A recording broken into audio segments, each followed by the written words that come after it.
Welcome to the Black Gay History Channel. Please share this video and subscribe to this channel for more captivating content.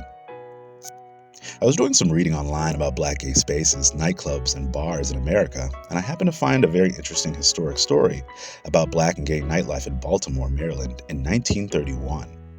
In 6 years, 1931 will be 100 years ago. Just think about that. Black LGBT culture has been recorded in America for over 100 years. So never let any of these regressive conservatives tell you LGBTQ people in the African American community is something new. According to a cited Wikipedia page about LGBTQ culture in Baltimore, the Baltimore African American, the premier black newspaper in Baltimore in 1931, covered a local drag ball.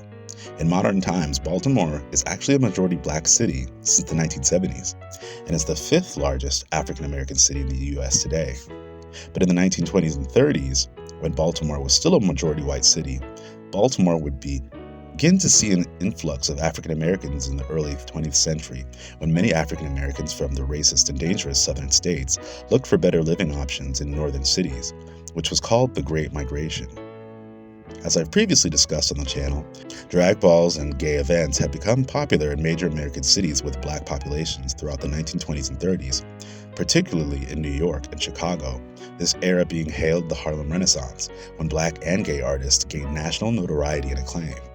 The Baltimore Afro-American, or Afro News for short, is a long-standing African-American owned and run Baltimore newspaper since its founding in 1892. I love reading up on these topics because I always learn new things along the way. Afro News is actually the oldest and longest-running black-owned newspaper in American history, and is still making issues today, and has been owned and operated by the Murphy family since 1897. The Afro-American wrote a piece about the popular drag balls that were being hosted in the city, saying, quote, "The coming out of new debutantes into homosexual society was the outstanding feature of Baltimore's 8th annual Frolic of the Pansies, when the art club was host to the neuter gender at the Elks Hall," end quote.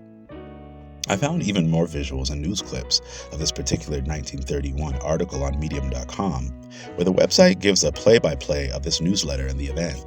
It's likely this event was actually held on Halloween, a day when people could cross-dress and the police couldn't charge citizens, an act that was legal in those days.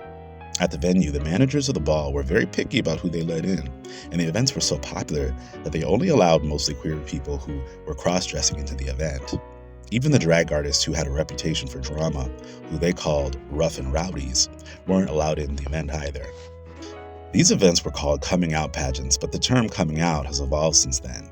These events were meant to highlight drag queens and kings who had gained notoriety in the year prior, and were being presented to their community like the more popular debutante balls of heterosexual elites who would host a coming out ball for their daughters, young women who were coming of age and entering high society.